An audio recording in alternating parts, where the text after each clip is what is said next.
The 2026 World Cup is finally here, and there are a lot of questions surrounding the USMNT heading into the World Cup. How far can this team go, and who needs to step up? What should the expectations actually be for Mauricio Pochettino's squad playing on home soil?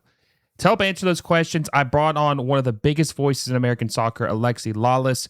We talk about the USMNT's chances in the tournament, the group stage, breakout players, key concerns, expectations, and much more as we get closer to kickoff. But before we jump into the conversation, make sure you guys hit that like button down below and subscribe to the channel and turn on notifications because we are going to have wall-to-wall World Cup coverage all tournament long, and you don't want to miss any of it. Now, let's get into our conversation with Alexi Lalas. All right, I got my good friend, Alexi Lalas. Alexi, I was looking at our DMs, right? And I think this is probably your 6th or 7th appearance on the channel.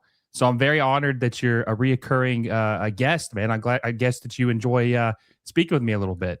Well, yeah, I mean, I wouldn't go on if I didn't enjoy the time that we spend talking. And, I appreciate what you're doing. I've told you multiple times that, you are, it's a labor of love, but I'm not telling you anything you don't know. It's still a labor. And you got family and you got, things going on in your life. And consistency is an important thing in this, I don't even call it podcasting anymore. It's just broadcasting at this point, industry, as you know. And so you've done a wonderful job of building up your audience and, finding ways to talk about, something that, a lot of people want to talk about. And obviously we're, here barreling down the pike towards this World Cup. And so there'll be a lot of soccer here in the next couple of months.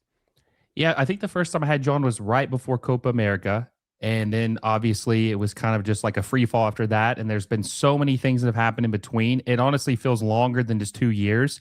I told Pete for 11 Yanks when we did an episode that this 4-year cycle feels like longer than 4. It feels like an 8-year cycle just because of everything that has happened in between.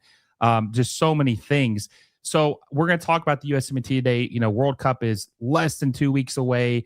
So much hype, excitement, nerves, all the feelings everyone's feeling right now. But I want to first off ask you, you've seen American soccer evolve since, and you played in the 1994 World Cup, which, 32 years ago, that was huge for this country and for many other things. Now preparing to host another one in 2026. What's the biggest difference between where the game was then versus where it is now? Oh, I mean, it's night and day when you look at, the resources and the infrastructure and the education of the American soccer public. And, while there is still, a recognition that come this summer, this tent is going to hopefully be filled by a lot of people who are going to either run in or walk in or wander in. And there's still plenty of people where this is going to be their first exposure to high level soccer, maybe just at all, and certainly World Cup soccer. So there's an opportunity to, continue to spread the gospel. Having said that, the landscape, as you know, has dramatically changed. And it makes me incredibly proud and happy how far we've come. I think part of this summer is actually an opportunity to celebrate how far we've come. And, I've said this to you before, we in American soccer, sometimes we kick ourselves for what we haven't done or what we aren't, or the perception that we haven't come far.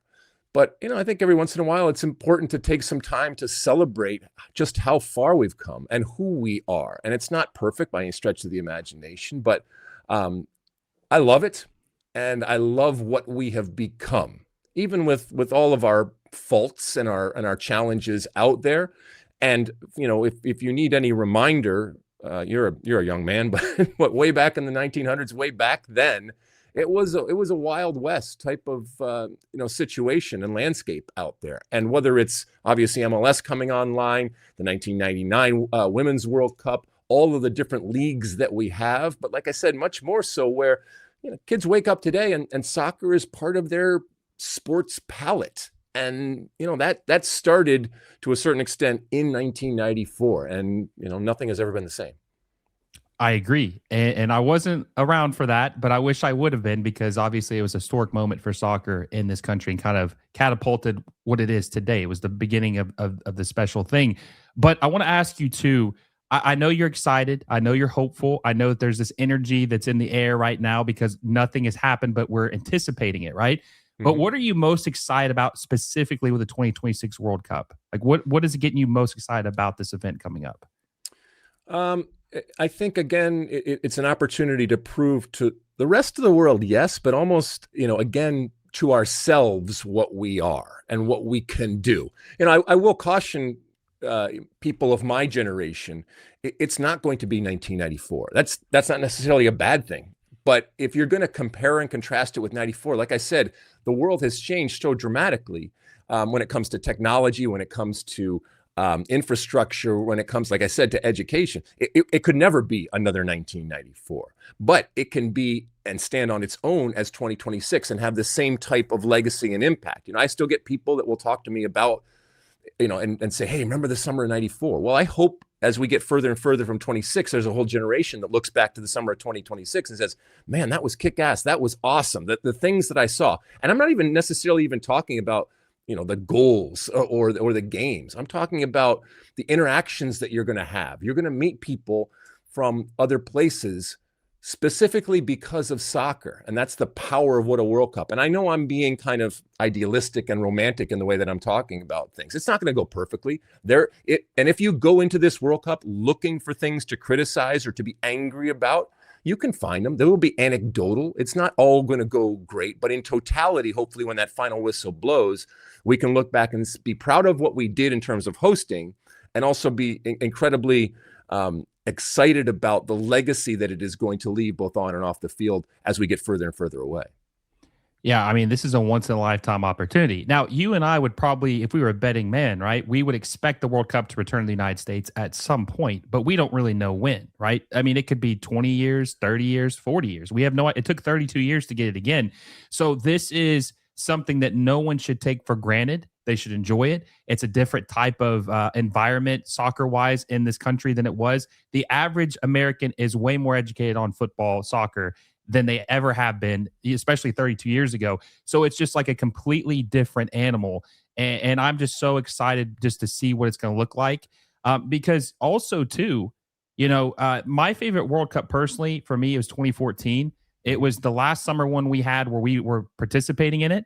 And it was on this, well, kind of like on this time zone. So we didn't have to like watch it at crazy hours or anything when it was in Brazil. So, I mean, because in 2022, it was in the winter time. It was just very odd. And then 2018, we didn't make it. So this is kind of the first one we've had in 12 years where it's more of like a normal style World Cup that we actually made.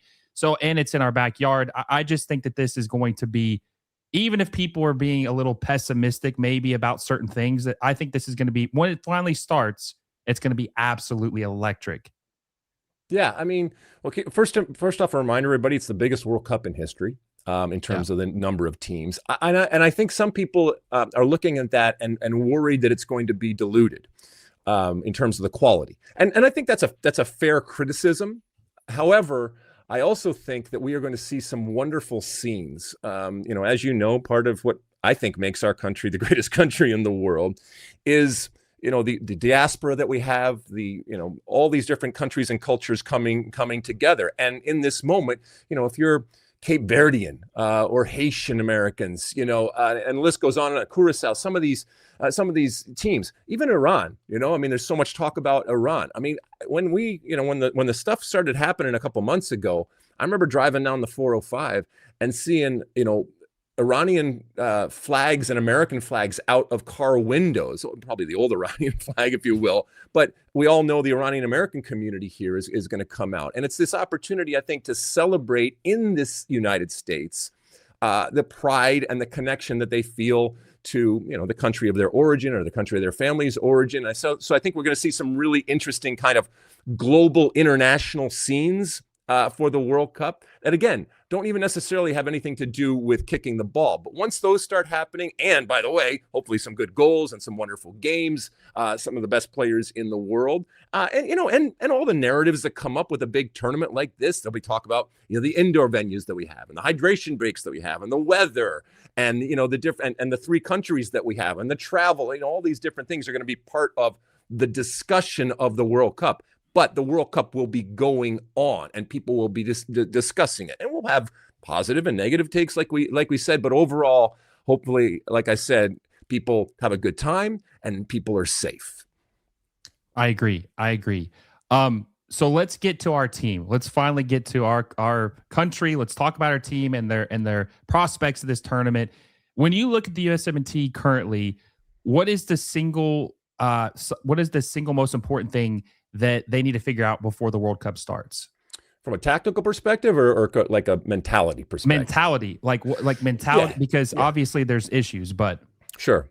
If I was talking to them, and I'm kind of a good example. I'm talking to you today because of the summer of '94. I lived that power of a World Cup.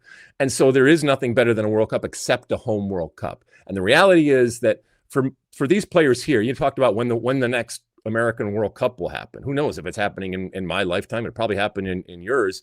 But for these players, this is it in terms of playing at home. They will go on, and many of them will play in other World Cups, but this will be the only home World Cup. And I don't want them to settle. And, I think we've talked about this before, but this summer, as we're celebrating who we are as an American soccer culture, I think we also have to raise our expectations. And again, I am incredibly proud with how far we've come. And I try not to grumpy old man when we talk about these things. But the reality is that this group that we are going to see out there from a very, very young age has been given absolutely everything. And I'm happy about that. All of the resources and the coaching and the bubble that they have grown up in because of their talent is progress and evolution. I hope we haven't thrown the baby out with the bathwater in terms of that attitude. So my message to them would be, don't settle for either individually or collectively with what we have done in the past. Expect yourself and your team to do more. And in doing so, make history. And like I said before, even if it's just a purely selfish way of looking at it, if you star in a home World Cup, your life will forever be changed. And for a lot of these guys, they make a lot of money and they talk about their brands. Well, listen, this is a huge market that, again, is discovering or being reintroduced, if you will, to a lot of these players. Even though they're big names, whether it's a Christian Pulisic or Weston McKennie or a Matt Freese or anybody else, man, this is your country discovering you. And you better make sure that you put your best foot forward, both in terms of your personality, but also ultimately what the most important thing is the results on the field. And you want America, and we've seen it recently when it comes to hockey, when it comes to baseball and other sports out there. America wants to celebrate America. They want to look down on that field and say, that's my team, that's my country, and that makes me proud. I agree. If I told you back in 2018 about, that was when the World Cup was announced for the United States. Obviously, Pulisic had made his debut in 2016, 2 years prior. And then McKennie, I think, was like 17 or 18. Like, you just saw all these up-and-comers. And then that the World Cup is coming in 2026 in the United States. At that point, you're probably thinking, oh, man, this is all culminating. This is all beautiful. The stars are aligning. This is going to be magnificent. We probably will have the most talented team we've ever had. It's going to be on home soil. Like, this is the chance the United States has to maximize their potential and their opportunity more than they maybe have ever had. But it just doesn't feel like that 8 years later. It feels like a lot of wasted opportunities, time wasted, whether, obviously rehiring Berhalter and stuff, and then trying to figure out who's going to be the guy to take this roster over and try to get the most out of them, which we'll talk about Pochettino later and some of the rumors with him. But it just feels like, to me personally, and look, I want them to succeed. I want them to win as many games as they can, but it still feels like that we are probably going to waste a golden opportunity. Yeah, I if you had asked me back in 1994 what the situation would look like 32 years later for the return of the World Cup, I would have said, hey, we're going to win the World Cup, right? I mean, we're challenging for the World Cup. Now, obviously, we're not there yet, but we all know that growth and evolution isn't always linear. You go up, down. Sometimes you take a step back in order to go two steps forward. And the drama that we have seen relative to this national team, both on and off the field, the changing of the guard, all the different stuff that's gone on. I hope we don't think that this is just unique to us. All teams have drama, and you have to kind of get through it. But ultimately, I know I still think that this is a talented group. They're going to need help from the soccer gods. And also, I mean, there's a reality of the fact that, when I look at these groups, for example, the group that the U.S. has this summer, as we all know, with Paraguay, Australia, and Turkey, right? I would take that group in comparison to all the other groups that we have had over the years. So this is, I'm not saying it's an easy group. This U.S. team absolutely could screw this up, okay? But this is a winnable group. And you should expect your U.S. team to win this group. And this U.S. team should expect to win this group. Not without a fight, all right? And not just with a smoke and a coffee by any stretch of the imagination. But if and when they do that, and they live up to those expectations, guess what? Now we're in this new round of 32. And we are playing a team that we are better than. Now, that is something that we have never had at a World Cup. In a knockout game where the recognition and the perspective is that the U.S. is better than a team. So you got to go out there and now be the favorite and win that game. But I'd rather be in that position. And then you win that game, and guess where you are? Right back to the round of 16, where we kind of always have been. And that's where you're playing a team on your level, maybe a little bit better than you, depending on how people look at it. And you're going to need a little help. You're going to have a hell of a performance. And that's where the magic of a home World Cup hopefully kicks in. Well, hopefully it'll have kicked in earlier, but that's where really you harness it. And now you're into the promised land and into kind of some rarefied air there into the quarterfinals. Well, I always look at you as being more optimistic than pessimistic. Like, I think you look at the brighter side of things. Mm-hmm. You're half full rather than half empty kind of guy. In 2014, let's go time machine Alexi, right? Sure. 2014, you were probably like 44 years old or something. God, yep. A great time, right? That group we had in 2014 was brutal. Germany, Portugal, mm-hmm. Prime Ronaldo, Ghana. I mention this all the time. At that time, based off your memory, did you feel like, I mean, you probably were maybe a little worried. I mean, that's a tough group. Worried? It's amazing. We just did the roster announcement in New York on Fox a couple days ago. And I think back to that team, and I think back to the roster announcement and the send-off. And I was on stage. It was very awkward. I was on stage working for ESPN at the time in New York City. And the U.S. team was actually in front being announced. And I was asked, how do you think they're going to do?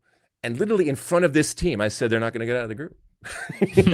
Now, U.S. Soccer should pay me because I am obviously a master motivator of the players. And credit to that team and the way that they looked at it and came out of the group. And look, best laid plans. We're all just trying to figure out what this looks like, but it's all on paper right now. Once that whistle blows, strange things happen. And so again, all of that is to say is what the quote unquote experts say out there doesn't always come true, if you will. And I think there is an element of this U.S. team now, when I'm talking about expecting more from them, that they're going to have to kind of deal with the fact that they're not the underdog anymore. And they're not going to be able to rely. Look, we for years have played the underdog really, really well. We're really good at it, and we use it to our advantage. But if we're ever going to become an elite team, we have to find a way to win when people expect us to win. And that's not always easy. But I think that, this group, with the different paths that they have taken, I think that there will be points during this World Cup where they're going to be expected to win. And the mark of progress will be when we expect them to win. We expect them to star, whether it's a Pulisic or anybody else. And that's exactly what they do. They deliver. And that will be progress. Well, I've been watching the USMNT since the late Bruce Arena era, right? And I think that coaching matters for motivating players, getting the most out of them, knowing what ticks these players, like what kind of gets them into their zone. And so I think your manager, obviously for multiple reasons, is important, right? That's not breaking news. But all the managers, Bruce Arena, Bob Bradley, Jurgen Klinsmann, they were able to get every ounce of these guys, I think, and just get the most of them. Like we talked about the 2014 group, you thought they were getting grouped. Most people thought they're getting grouped. They're able to make it out of that group. Bruce Arena got the USMNT to the quarterfinals in 2002. Bob Bradley was, I think he beat Germany. He beat Spain when they were in their World Cup Euros run. I mean, these are guys that had some very impressive wins on notches on their belt. But Pochettino, since he's been hired 2 years ago, which is crazy to think that he's been there this long already, it just feels like he has been lackluster, checked out, whatever word you want to use. He's just not been fully committed. And now we get these rumors that he's already negotiating a potential next move to AC Milan to be their next manager. I mean, I don't know if it's a done deal, but it kind of feels like it's one of those things where it is a done deal and they're just kind of waiting for a courtesy to not distract anyone to announce it afterwards. Do you think this is going to, well, first of all, do you think he's also fully committed? And number two, do you think that this could be a distraction for the team? He's already thinking about his next move. I think he is fully committed. I could care less that he has negotiated this.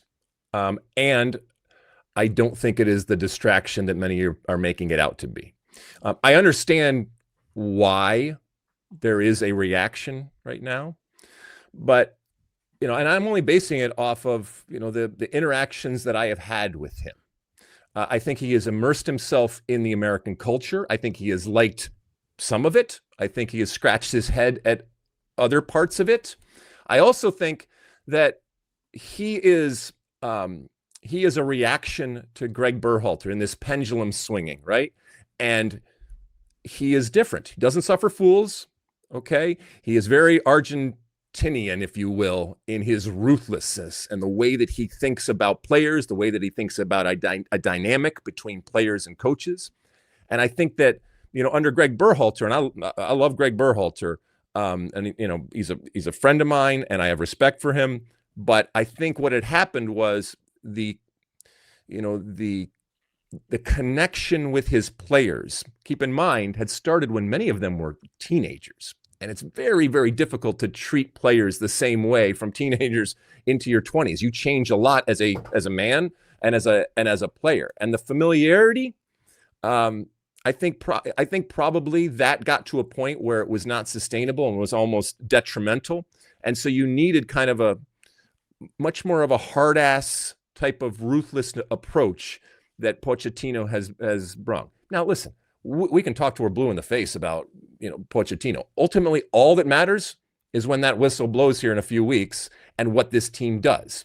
They do well, we'll build a statue for him. All right. They don't do well, we'll say that was a bad hire and that was wrong. And the knives will be out. To your point, he'll move on to another job. But just because he's moving on to another job, most of these coaches in this World Cup are going to move on to other jobs. So I don't begrudge him the opportunity of negotiating something for after his contract to go to in the same way that players are going to do it. I guarantee you, down the camp, I'm here in Los Angeles and they're in Atlanta right now. I guarantee you that the players aren't sitting around talking, going, "Oh, can you believe that Mauricio Pochettino is going to go coach at AC Milan?" No, they don't. They don't care. I think they're focused on this World Cup. I think Mauricio Pochettino is focused on this World Cup. And I think people are grasping for something to be angry about or to have angst. And by the way, I understand it. I'm nervous too. I want this team to do well. I don't want them to fall flat on their face, and I don't want them to embarrass themselves, but also embarrass us in front of the world. Hey everyone, quick word from our sponsor, FanDuel. If you're into soccer like I am, you already know how exciting La Liga, the Premier League, and MLS matches can get. With FanDuel, you can make it even more fun by placing bets on your favorite teams and matches across all three leagues. Whether it's a Premier League showdown, a La Liga thriller, or an MLS game with your local club, FanDuel makes it easy and exciting to bet on what you watch. Just remember, you have to be 21 years or older to play. Please bet responsibly and only if you're of legal age and in a state where it's allowed. Download the FanDuel app or head over to FanDuel.com, sign up, and get in on the action. Thanks for supporting the channel through FanDuel. And God forbid that they do anything to be detrimental in terms of the progress of soccer with their performance this summer. I think from a fan perspective, there's been so many people that have questioned his how bought in he is just by some of the things he's done and he said, and some of the appearances he's made at games. It just feels, or the recruitment, just some things he does, it just doesn't feel like he's all the way bought in. And then when you hear these rumors, it kind of like validates it. Like he's already got a foot out the door. Like he's already trying to move on to the next best thing. Now I think Pochettino is obviously a very good manager. So I want to reserve judgment or like, give him harsh criticism until after we played the World Cup, because then that's how I'll feel about him. Like, it's historically how he, stacks up against other managers. But, just from a fan, it just kind of feels like, man, I understand what you're saying. You got to prepare for the next move. It's business, but it feels like it was bad timing. And I understand he has kind of came out and said that like his representatives are talking to him, but he doesn't really want to talk about it. But it just feels like it's bad timing. So wait, are you angry that he's going to AC Milan, or are you just angry that the news got out that he was talking to AC Milan? I'm angry that it got out just because, like I said, it's almost like he's already ready to leave.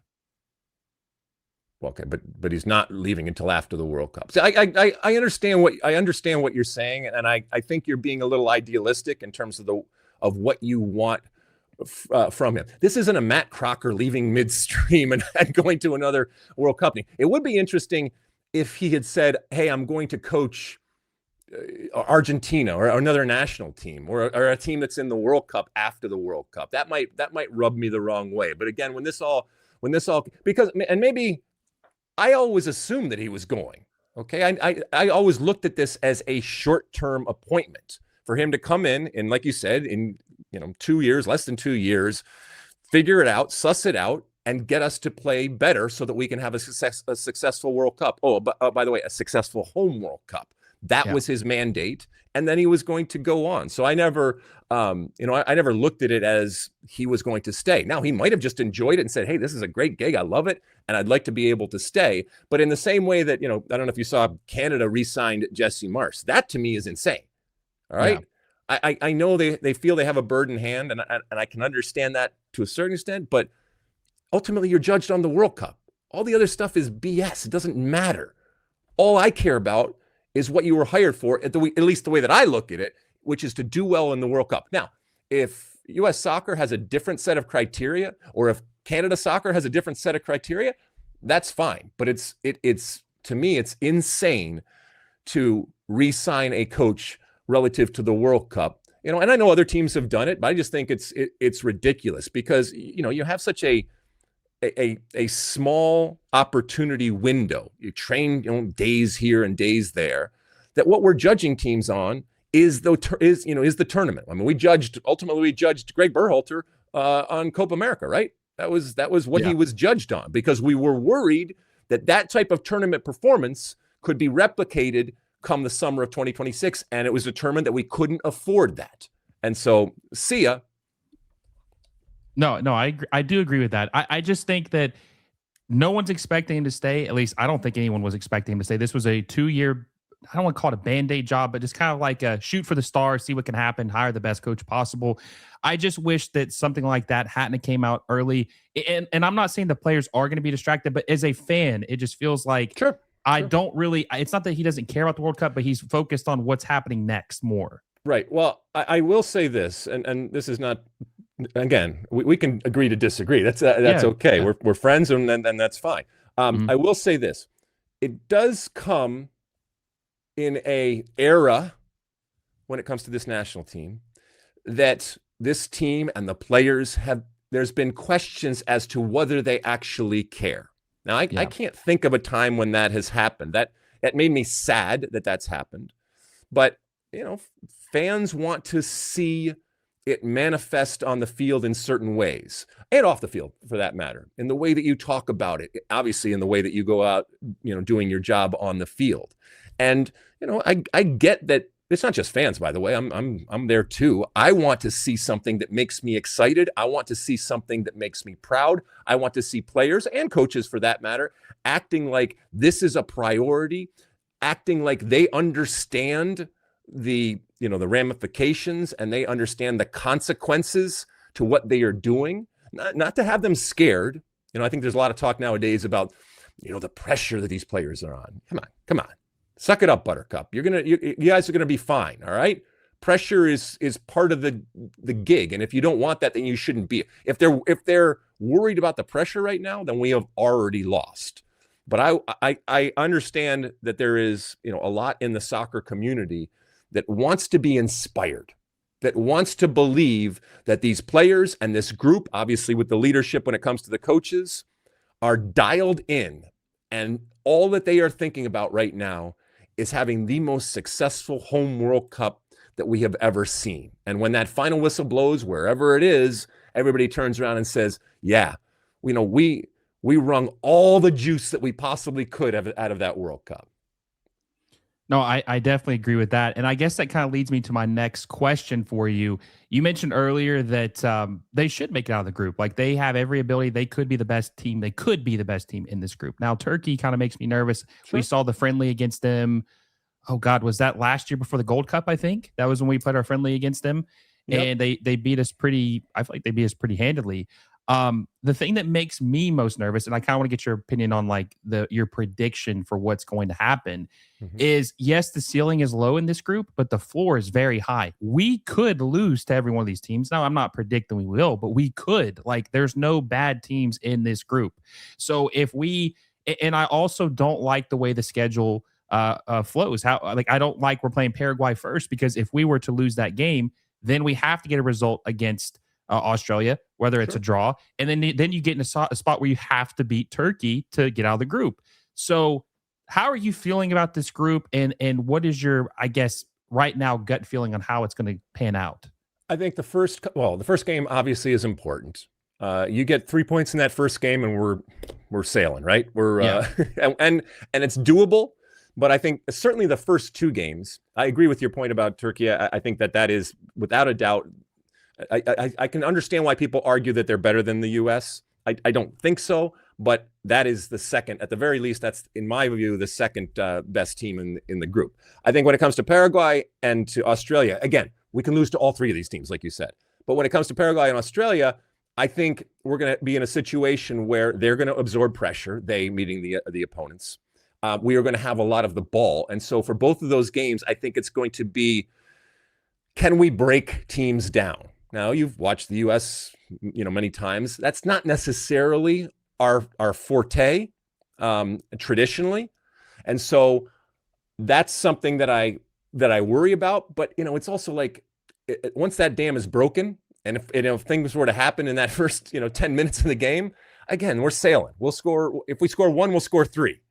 But we're going to have to break both of those teams down. And they're not going to be easy, because they know exactly what's coming. They know how they're going to play. Oh, and by the way, we always have to be wary of, a counterattack when it comes to Paraguay, even Australia, but less so Australia. So you really can't, if you push too hard, you open yourself up in terms of the space. So all of that is to say, I think we are certainly in the first two games are really going to require a patience and players that are going to find a way to break the opposition down. And so now you're talking about, as funny as it may seem, who's coming off the bench? Maybe a Gio Reyna. Maybe this is a type of thing for him.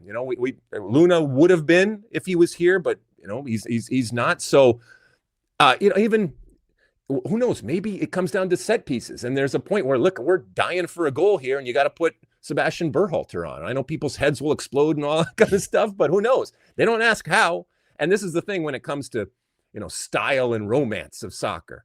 America does not give a crap how we win, the style in which we win.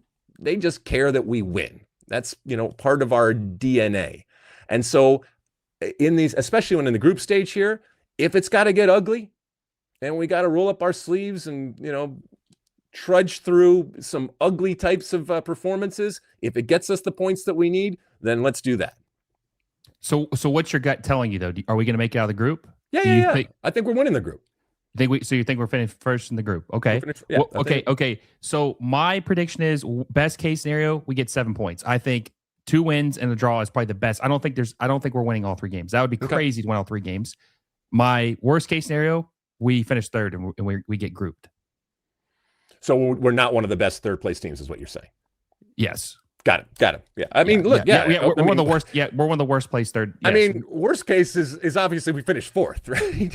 I don't think that will happen. I think we're good enough to at least finish third, but I think we have a chance of being one of the worst third place teams and not making it out. Yeah. I mean, we would really have to screw this up. Okay. And again, I don't put it past them. They certainly can. And the soccer gods could conspire and we could just come out completely flat. And that third game, like you mentioned, against Turkey, will loom large if it's not going well in those first couple of games. But, I am, to your point, despite my reputation, I am much more bullish and optimistic about not just soccer, but about life in general than people give me credit for. That's good though. I guess maybe I just been broken down so many times in fandom. I'm just worn out, But my biggest fear is I can just play it in my head. I can just see a scenario where we get a draw. Either it doesn't matter if it's against Paraguay or Australia, lose one of those games, and then everything's on the line against Turkey, and that is just the best team, the worst team that you need to play to where you need a result like that. Well, I'm gonna, be your doctor here. Why are you so fatalist? Why are you envisioning worst case scenarios? I mean, because if you can envision that, then you certainly can envision best case scenarios. And if you don't believe it, just purely because of what you see in the X's and O's in your assessment, that's all fine. But if you just don't believe it because you just feel that dark clouds are going to loom. I understand. Look, I've been dark places when it comes to this team and soccer in general. I understand that when you feel the doom and gloom coming in, but it's so much more fun and interesting and exciting to be positive. Now, not to be Pollyanna, and not to be idealistic or unrealistic when it comes to what's going on, but to believe that even this team, as flawed as they are, can rise to the occasion and can do wonderful things and can create some magic. So like I said, many years from now, you were talking about 2014 and stuff, that there's a whole generation that looks back and said, man, you remember that 2026? And you remember when, I don't know, Sebastian Berhalter walked on the field and, hit a free kick, or Weah, who, when you really look at it, got Greg Berhalter fired, beat three people and scored, or Serginho Dest went on walkabout and cut back to his left foot and hit the best shot that he's ever, whatever it ends up being. So I run through scenarios in my mind that are positive, both in terms of the soccer that I see and in terms of the life that I live. Again, I don't ignore the fact that bad things happen and that there can be failures out there. And my job on television is to tell you how I feel. And it's based on what I've seen. It's based on research, but it's also, there's an element of my head and my heart in everything that I do. Well, I hate to give you a double acronym, but I've got too much USMNT PTSD. I've seen too many bad things. And look, I'm not saying I think we're going to get grouped. I think that we are going to probably come away with 5 points. I think is what I think. I think 5 points. I think we get a double draw, and I think we get one win, which is good. I think you're definitely going to get out of the group if that happens. Yeah. But let me ask you this. Okay, so bigger picture. Sure. What do you think realistically, optimistic Alexi here, what do you think realistically is the potential for this team in this World Cup? What's the furthest you think they can make it? Quarterfinal. So, the question I get the most is, what's a successful World Cup, right? And so I kind of walked you through the pragmatic type of answer and the practical answer of, you get through your group. In my case, you win the group, right? And then you win that round of 32 because you're playing a team, a best third place team, or, a lesser team. You beat them, which you're expected to do. And now you're back in the round of 16. And that point, really, that's why you hire Pochettino. That's the one that lives in the memory, because something magical happens to get us through that round of 16. I don't know. We went on penalties, or it's just somebody scores an incredible goal that's going to live in the memory of American soccer fans forever, or American sports fans for that matter. And now we're into like we said, the round the quarterfinals. At which point, I think we come up against a team and that magic runs out.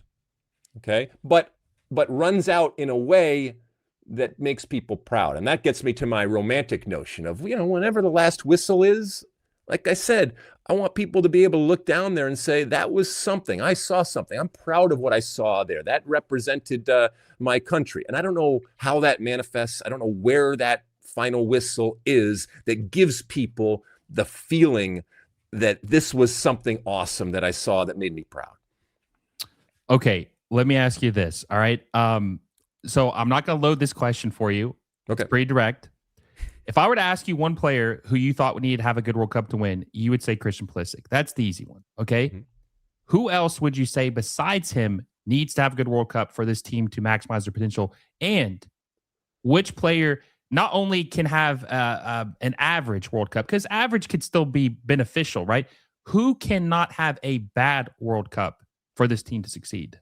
Okay, so who can't have a bad World Cup is obvious to me, and that's Freeze. Okay, he is a good goalkeeper. I don't think he's a great goalkeeper, at least yet, from an international perspective, and certainly he's not, the great goalkeepers that we compare and contrast with in the past. You're obviously your Miolas and your Friedels and your Kellers and your Tim Howards and the list goes on and on and on. And he has yet to kind of make that big save. No better time than in the World Cup. He cannot afford to have a World Cup. He can't screw up. Okay, so he has to continue to make the saves that he should make, but also there's going to come a point where he's going to have to make the save that he shouldn't make, and that's where he's going to prove his worth. When it comes to who's going to have a good World Cup, actually, we were talking about this on with David Mossy on my State of the Union pod today, and we both agreed that Freeman, and he's had a incredible glow up, and I think people are going to be really excited about him. I think him having a good World Cup, and wherever he kind of shows up, it could be in a back three, it could be and even in that back three, he could move over and kind of push Serginho or whoever it is over and almost play in that right back position. And I think people are going to really be excited about the way that he gets forward and the way that he defends. So there's one there. And you mentioned, the obvious ones. I think Flo Balogun has to have a big World Cup. We talk so much about Christian Pulisic, but Balogun at some point has to create something on his own. And we've seen he can do that. But we're also going into a World Cup with, in a nice little champagne problem, if you will, with Ricardo Pepi kind of nipping at his heels. I think it's going to be Balogun as the starter. And, this is something new, having this type of striker for this team. We haven't seen this in a while. And I think that's going to be fun to see. Yeah, I think I might say Tyler Adams, just because our midfield depth is so thin. We really need him to perform and not get injured, right? Because if he gets injured, that's when it gets a little tricky. But that honestly is a very hard question to answer, because there's just so many people who really need to perform this summer in order to us to go as far as we possibly can. Can I just say something about Tyler Adams? And this goes back to raising expectations. I love Tyler Adams. I think he is a wonderful player and a wonderful person, but I don't think we have yet seen the best of Tyler Adams. I don't know if we ever are, but in order for him to live up to what I think his ceiling is, he has to step it up. Okay. I don't care about the interviews that he gives and the great quote that he gives or anything like that. I want him to dominate the position that he plays in this World Cup. I want people to be wowed by Tyler Adams. To your point, can't get hurt. I mean, this is getting hurt or staying healthy is a skill, and he has yet to kind of master that. And it's a little frustrating when it comes to Tyler Adams. And this goes back to, that ruthlessness. And I hope Mauricio Pochettino pokes him in the right way to get the best version of Tyler Adams, because I'm telling you right now, we have yet to see the best version of Tyler Adams. And if we don't, it will hurt us as a team. And also it would be disappointing, because I think he will have not lived up to how good he can be. I agree. And the World Cup is where stars are born, right? That's where a lot of people get their big break and bust onto the scene. Okay, two final questions. These are fun questions I want to ask you. You played in the first World Cup in the United States, or in 1994, launched this incredible, league and all these things. And what was, I don't know if someone's asked you this before, but were you ever nervous at any point for that World Cup? Was there a moment where you're like, holy shit, man, like this is crazy? I don't remember being nervous. And I think it's the reality of, I grew up in an era and in a generation. And I just was talking to Kobe Jones. I did his podcast the other day, and we were talking about, how we grew up never expecting this. So it was not something that we dreamt about. And therefore, it's not, we didn't take it for granted, but we also weren't overwhelmed by it, because it was kind of, it, it was all bonus, if you will. I hope I'm explaining that correctly. And I'm not saying that there wasn't pressure, and I'm not saying that you didn't feel pressure, but I always looked at it as like, man, I'm going to grab this with both hands. Every opportunity that comes with me, all of the attention, the platform, and I'm going to go out on the field and do what I do. And I'm going to hope it goes right. It's not always going to go right, but ultimately that summer went right for me. It went right for the team, and I've milked it for all it's worth since then. And like I said, had a wonderful time doing it. And still 32 years later, I'm still involved in soccer because of that summer. And I think we all went on the field wanting to prove something to ourselves and prove it to our country. And I think we harnessed whatever energy was there. And I don't think any of us looked at it as pressure in a negative sense. It was much more, hey, this is a great opportunity in front of the world to show what we can do. And again, maybe it was just a generational type of thing. This group that's grown up, they've grown up in that bubble, if you will. But I like to think that pressure is part of something that has been coached into them to be able to handle the pressure, the mentality, and the things that they use to, again, recognize the pressure, but not be bogged down by it. No, I agree with that. And I think that pressure can be a good thing too. Like, you're back in the corner and see who actually performs up to the level that they're expected to. But like you said, that's a historic moment that I don't even know if I'd be here if it wasn't for that. The 94 World Cup, I probably wouldn't be here if it wasn't for that. So very grateful for that, happening and stuff and the way it played out. Final question for you. This is a fun one. Now this is obviously post-playing days. This is just as a viewer, as a fan. What is your favorite World Cup moment for the USMNT? Oh, for the U.S., I mean, look, Landon's goal is always going to, live large in my brain, and what it meant and how cool it was to see it. I think of, let's see, even recently, Christian's goal against Iran, these types of things. But my memories of the World Cup are much more, sitting in the back of a van with, the great Bob Lee, traveling through, whether it was South Africa or down in Brazil at the, Copacabana, hanging out there. And then, I guess, even though the U.S. wasn't involved, and I know I'm not giving you moments on the field, but these are the things that I remember. For example, and I grew up in the 70s and 80s, right? And what Russia was. And so for years later, and it was, the big bad Russia, right? And years later, for a kid who grew up in that era to be walking to work through the Kremlin and Red Square, it was just completely surreal to be seeing that. Now, we're probably not going back there anytime soon now. So we were very, very fortunate in that moment to have that experience. And all of that is to say is this game has given me so many experiences like that, and really unique times.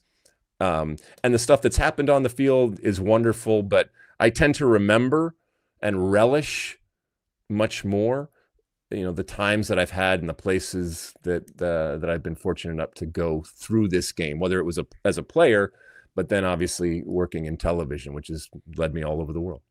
Well, yeah, and obviously I didn't really thought about that, but you do have a different perspective, because as this is going on, you're working the World Cup. You're, like you said, having these conversations, hanging out with these certain people. It's kind of like a memory trigger for what happened at that time. And like you're saying, thinking about Bob Lee and whoever else you were hanging out with at that time.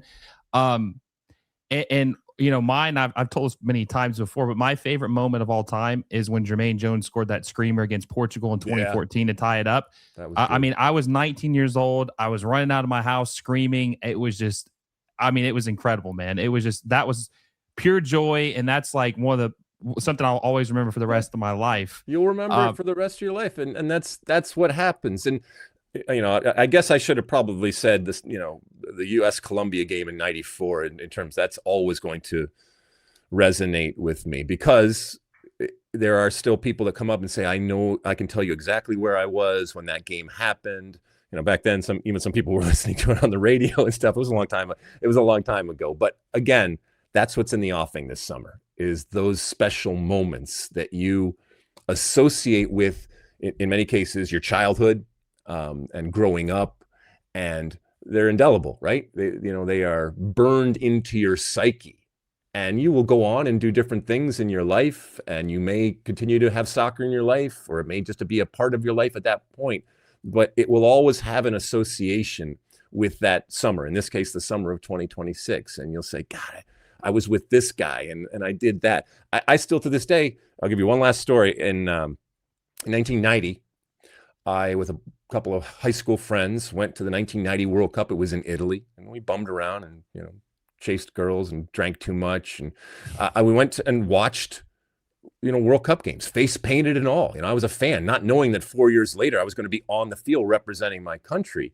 But I don't remember much of the kicking of the ball, but I can tell you every minute of the wonderful nights that we had, including with, Werner from Austria in the bar, this jolly old fat Austrian, buying us drinks and going back and forth, and meeting this guy simply because of the World Cup, a person that we would never have hung out with if it were not for this game. And so that's kind of what this game does in a wonderful way. And I hope there's a lot of stories that come out this summer of people that you met, experiences that you had, whether you remember the kicking of the ball. Who knows? You might go to a viewing party or a barbecue, or you might meet the love of your life. You never know. And you'll say, yeah, it was the summer of 26. Remember, it was the World Cup, and this beautiful woman walked in the room, and Christian Pulisic had just, broken his drought and scored against Paraguay, but I had my eyes on this girl, and whatever. So the rest was history, right? Exactly.